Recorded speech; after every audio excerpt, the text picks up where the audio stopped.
كم يساوي؟ كان قطرة في بحر، قطرة في بحر. ومع ذلك رسول الله صلى الله عليه وسلم اعتبرها قضية عظيمة.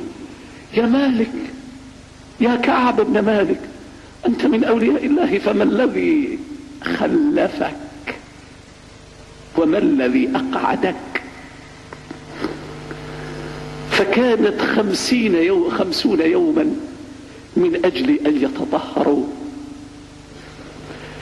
ومن أجل أن يرجعوا إلى الله، ثم تاب الله عليهم ليتوبوا إنه هو التواب الرحيم. 30,000 تخلف فيهم 3، فشعر رسول الله صلى الله عليه وسلم بالأمر شعورا خطيرا، لأن الأمة تحتاج إلى الأولياء، إلى أولياء الله المتقين، مهما كان عددهم كثيرا فإنها تحتاج إليهم. فإذا كنا نرى اليوم واقع المسلمين على هذه الحال فإنما هو من صنع أنفسهم. وإنني في هذه الساعة لا أملك إلا الدعاء، وإني داع وأسأل الله العظيم رب العرش العظيم بأسمائه الحسنى وصفاته العلى أن يتقبل منا الدعاء. اللهم إنا نسألك بأسمائك الحسنى وصفاتك العلى. اللهم إني أسألك باسمك الأعظم الذي إذا سئلت به أجبت، وإذا دعيت به أجبت، وإذا سئلت به أعطيت. اللهم إني أسألك يا الله الملك الأحد الصمد الذي لم يلد ولم يولد ولم يكن له كفوا أحد. اللهم إنا نسألك أن تهزم أمريكا وجيوشها. اللهم اهزم أمريكا وجيوشها. اللهم اهزم أمريكا وجيوشها. اللهم عليك باليهود المعتدين. اللهم عليك بالنصارى الظالمين. اللهم إنا نسألك أن تسلط عليهم سيف نقمتك. يا من رد النصارى يوم تبوك بغيظهم لم ينالوا خيرا. يا من هزم النصارى المجرمين المعتدين يوم مؤتة. اللهم إنا نسألك أن تهزم أمريكا وجنودها. اللهم اهزم أمريكا وأولياءها. اللهم اخزِ أمريكا وأولياءها. اللهم إنا نسألك أن تسلط عليهم سيف عذابك يا رب العالمين. اللهم سلط عليهم العذاب من فوقهم ومن تحت أرجلهم. اللهم إنا نسألك أن تعذبهم بعذابك الذي لا يرد عن القوم المجرمين يا رب العالمين، يا أرحم الراحمين، يا أكرم الأكرمين، يا أجود المعطين.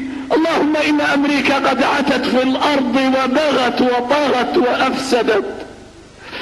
اللهم حتى لم يعد لها في الأرض من يقارعها ويردها إلى الحق.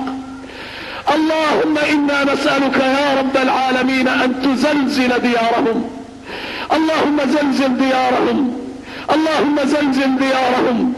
اللهم زلزل ديارهم. اللهم أهلكهم. اللهم احصهم عددا واقتلهم مددا ولا تغادر منهم أحدا. اللهم مجري السحاب ومنزل الكتاب وهازم الأحزاب. اللهم اهزمهم. اللهم اهزمهم. اللهم اهزمهم. اللهم إنا نسألك يا أرحم الراحمين بأسمائك الحسنى وصفاتك العلى. اللهم إنا نسألك أن ترحم المسلمين في أرض العراق. اللهم ارحم الشيوخ والنساء والأطفال. اللهم ثبت المؤمنين في تلك البلاد. اللهم سدد رميهم. اللهم اربط على قلوبهم. اللهم إنا نسألك أن تجعلهم عذابك الذي لا يرد عن القوم المجرمين. اللهم إنا نسألك يا أرحم الراحمين بأسمائك الحسنى وصفاتك العلى أن تخزي اليهود الملعونين. اللهم من أراد الإسلام والمسلمين بخير في هذه الأيام فأعنه ووفقه وسدده يا رب العالمين. ومن أراد الإسلام والمسلمين بشر اللهم إنا نسألك أن تجعل تدبيره تدميره. اللهم كن من ورائهم محيطا، اللهم اجعل عليهم دائرة السوء، اللهم ردهم خائبين، اللهم ردهم مهزومين، اللهم ردهم عن أرض المسلمين داحرين يا رب العالمين. اللهم إنا نسألك أن ترزق المسلمين إيمانا صادقا، اللهم إنا نسألك أن ترزق المسلمين إيمانا صادقا، وأن تجمع كلمتهم على الحق المبين. اللهم إنا نسألك أن تنصر الإسلام وتعز المسلمين، وأن تخذل الكفرة والمشركين المجرمين. اللهم إنا نسألك أن ترزقنا أمنا في ديارنا وديار المسلمين. اللهم أمن المسلمين في ديارهم، وأمن المسلمين في أوطانهم، وأمن المسلمين في أبنائهم ونسائهم، وأمن المسلمين في أموالهم ودمائهم وأعراضهم. اللهم اجعل بلدنا هذا آمنا مطمئنا سخاء رخاء، وسائر بلاد المسلمين. اللهم وارفع عن بلدنا هذا الوباء والبلاء والغلاء والقتل، واجعلنا فيه من عبادك الشاكرين. اللهم يا ربنا يا أرحم الراحمين يا أكرم الأكرمين، اللهم ارحم قتل المسلمين، اللهم ارحم قتل المسلمين في أرض العراق، وارحم قتل المسلمين في أرض الأفغان، وارحم قتل المسلمين في أرض الشيشان، وارحم قتل المسلمين في أرض فلسطين. اللهم ارحمهم رحمة واسعة، وبلغهم منازل الشهداء في جنات النعيم. اللهم إنا نسألك أن تشفي مرضى المسلمين، وأن تهدي شباب المسلمين، وأن تردهم إلى طاعتك ورضوانك ردا جميلا.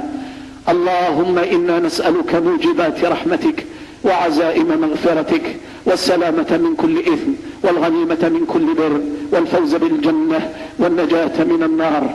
حسبنا الله ونعم الوكيل، حسبنا الله ونعم الوكيل، حسبنا الله ونعم الوكيل. عباد الله، إن الله يأمر بالعدل والإحسان وإيتاء ذي القربى، وينهى عن الفحشاء والمنكر والبغي، يعظكم لعلكم تذكرون. حسبنا الله ونعم الوكيل، حسبنا الله ونعم الوكيل، حسبنا الله ونعم الوكيل. فاذكروا الله يذكركم، واشكروه على نعمه يزدكم، ولذكر الله أكبر، والله يعلم ما تصنعون. وآخر دعوانا أن الحمد لله رب العالمين، وصلى الله على عبده ورسوله محمد وعلى آله الطيبين الطاهرين وصحابته الغر الميامين. سبحان الله وبحمده، أشهد أن لا